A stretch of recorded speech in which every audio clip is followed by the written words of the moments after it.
পরিমিত খাবার গ্রহণ করবে। কিন্তু এই অভ্যাস একদিনে হওয়া সম্ভব নয়। এর জন্য দরকার বার্ষিক অনুশীলন। এই অনুশীলনই হলো পবিত্র রমজানের রোজা। অতএব উপরোক্ত আলোচনার দলিল প্রমাণ দ্বারা নিশ্চিত হওয়া গেল যে ইবাদত হওয়ার পাশাপাশি রোজা মানুষের শারীরিক সুস্থতাও নিশ্চিত করে। আল্লাহ তাআলা আমাদের সবাইকে উত্তম রূপে রোজার তৌফিক দান করুন। আমিন। সম্মান। Welcome my channel. আসসালামু আলাইকুম। আজকে আলোচনা করব রোজার বৈজ্ঞানিক ব্যাখ্যা নিয়ে। আব্বাসী খলিফা হারুনুর রশিদের কাছে এক খ্রিস্টান পাদ্রী আগমন করলেন। পাদ্রী ছিলেন একজন ভালো চিকিৎসক ও হাকিম। বাদশাকে তিনি বললেন, আমি ধর্মীয় জ্ঞানও রাখি এবং চিকিৎসাবিদ্যাও জানি। আপনার কাছে আমার জিজ্ঞাসা হলো, আপনারা যে বলেন কোরআন মাজিদ মানব জীবনের মূলনীতি, কোরআনে কি মানুষের সুস্থতা সম্পর্কে কোনো মূলনীতি বলে দেওয়া হয়েছে? খলিফা উপস্থিত আলেমদের বললেন, আপনারা এই প্রশ্নের উত্তর দিন। তখন একজন আলেম আলী ইবনে হুসাইন দাঁড়িয়ে বললেন, হ্যাঁ, কোরআন মাজিদে আমাদের শারীরিক সুস্থতার জন্য বড় এক গোল্ডেন রুল বা সোনালী নীতি বলে দেওয়া হয়েছে। কারণ আল্লাহ তাআলা বলেছেন, তোমরা পানাহার করো কিন্তু অপচয় করো না। সূরা আরাফ আয়াত 31।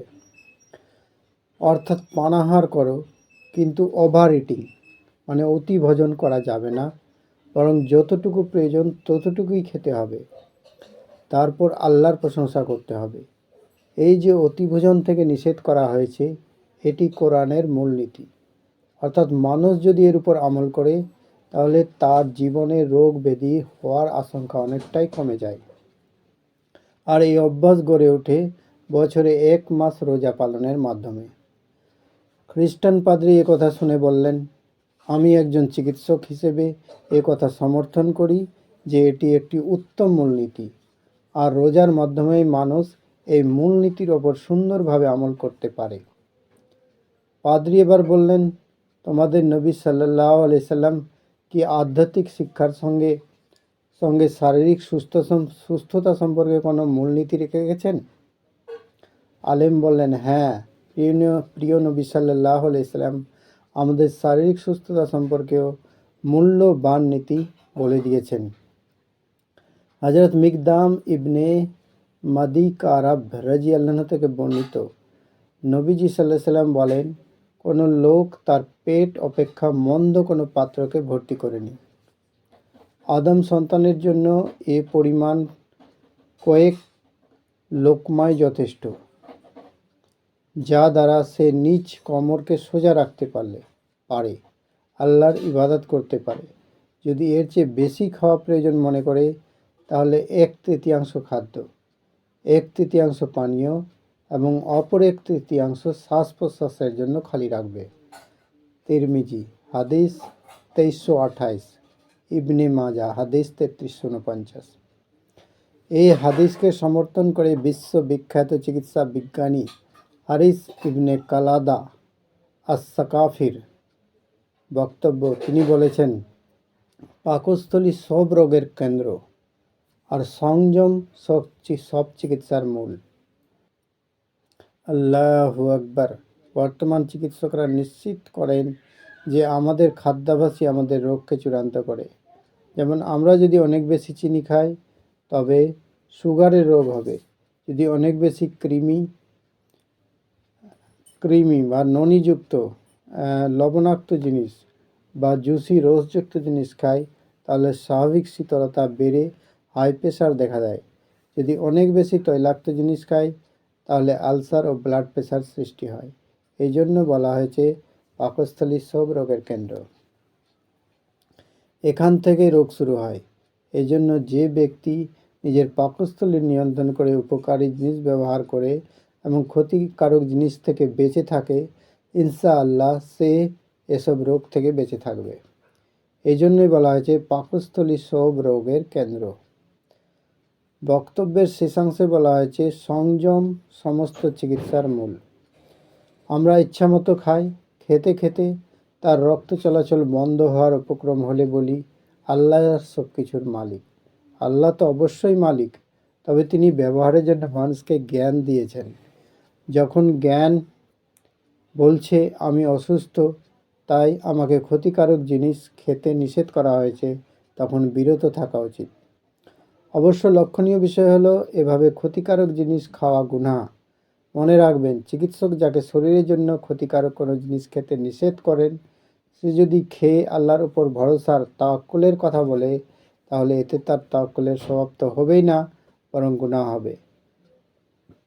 এমনকি যদি তা খেয়ে মারা যায়, তাহলে আশঙ্কা আছে যে কিয়ামতের দিন তার আত্মহত্যার শাস্তি হবে।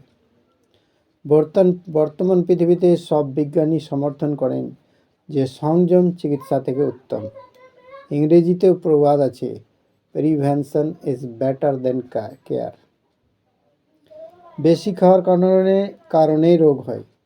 বিশেষ একটি পরিমাণ খাওয়া মানুষের জন্য উপকারী, কিন্তু যদি তাতে অতিরিক্ত লোড দেওয়া হয় তাহলে উপকারের জায়গায় ক্ষতি হয়। এই জন্য অতি ভোজন মানুষকে অসুস্থ করে দেয়। বেশি খেলে চর্বি বেড়ে যায়, মোটা হয়ে যায়, ওজন বেড়ে যায়। ওজন বাড়া মুমিনের জন্য বিপদ, কারণ তখন সে কোনো কাজের থাকে না, ইবাদতও করতে পারে না। এই খাদ্যাভ্যাসকে নিয়ন্ত্রণ করে রোজা। একটু চিন্তা করলে দেখবেন বর্তমানে এমন রোগ যার সম্পর্কে অতি ভোজনের সম্পর্ক, যেমন blood pressure, diabetic, gastric, ulcer ইত্যাদি। কম খাওয়ার কারণে যে রোগ হয় তা বর্তমানে নেই। অভ্যাস হোক কম খাওয়ার। খাবার সর্বদা প্রয়োজন অনুযায়ী হওয়া উচিত। প্রতিটি মানুষের খাবার তার শরীর অনুপাতে হয়ে থাকে। সুতরাং যে পরিমাণ ক্ষুধা, যদি তার চেয়ে 2-4 লোকমা কম খায়, তবে এটা ভালো একটা খাদ্য অভ্যাস। আমরা বলি না যে মানুষের কাছে আল্লাহর নিয়ামত থাকবে তারপর সে ক্ষুধার্ত থাকবে না, অবশ্যই খাবে, কিন্তু কতটুকু? শরীর যতটুকু প্রয়োজন অনুভব করে তার থেকে বেশ কিছু কম। এই জন্যই তা হাদিসে নববীতে ইরশাদ হয়েছে, 1/3 খাদ্য, 1/3 পানীয় এবং অপর 1/3 শ্বাস প্রশ্বাসের জন্য খালি রাখবে।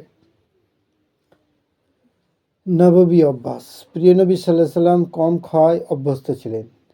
যদি একদিন খাবার খেতেন তাহলে দ্বিতীয় দিন ক্ষুধার্ত থাকতেন।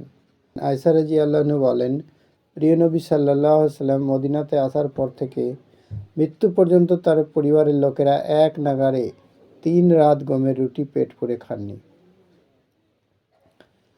খলিফা ওমর রাদিয়াল্লাহু আনহুর দরবারে খ্রিস্টান চিকিৎসকের একটি দল এসে মদিনায় একটি হাসপাতাল নির্মাণের অনুমতি চাইলে জনগণের কল্যাণে তিনি অনুমতি দিলেন।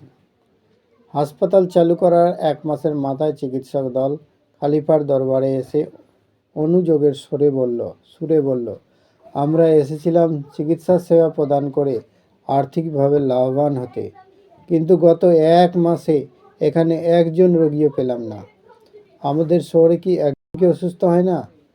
খলিফা জবাব দিলেন, আমরা এমন এক জাতি, ক্ষুধা না লাগলে আমরা খাই না, আর যখন আমরা খাই তখন পেট ভরে খাই না। হযরত আবু বকর রাদিয়াল্লাহু আনহু বলেন, আমি 3টি জিনিস 3 জায়গায় খুঁজেছি, কিন্তু সেখানে পাইনি, পেয়েছি অন্য 3 জায়গায়। 1, আমি রিজিক খুঁজেছি দুনিয়ার ভেতরে, কিন্তু রিজিকের সন্ধান পেয়েছি আসমানে। 2, আমি চিকিৎসককে খুঁজেছি ওষুধের ভিতরে, কিন্তু আর সুস্থতাও খুঁজেছি ওষুধের ভেতরে, কিন্তু আমি চিকিৎসা ও স্বাস্থ্যকে খুঁজে পেয়েছি কম আহারের মধ্যে। প্রিয় পাঠক, পরিমিত খাবার গ্রহণ করবে, কিন্তু এই অভ্যাস একদিনে হওয়া সম্ভব নয়। এর জন্য দরকার বার্ষিক অনুশীলন।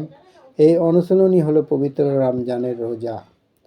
অতএব উপরোক্ত আলোচনার দলিল প্রমাণ দ্বারা নিশ্চিত হওয়া গেল যে ইবাদত হওয়ার পাশাপাশি রোজা মানুষের শারীরিক সুস্থতাও নিশ্চিত করে। আল্লাহ তাআলা আমাদের সবাইকে উত্তম রূপে রোজার তৌফিক দান করুন। আমিন। সম্মান।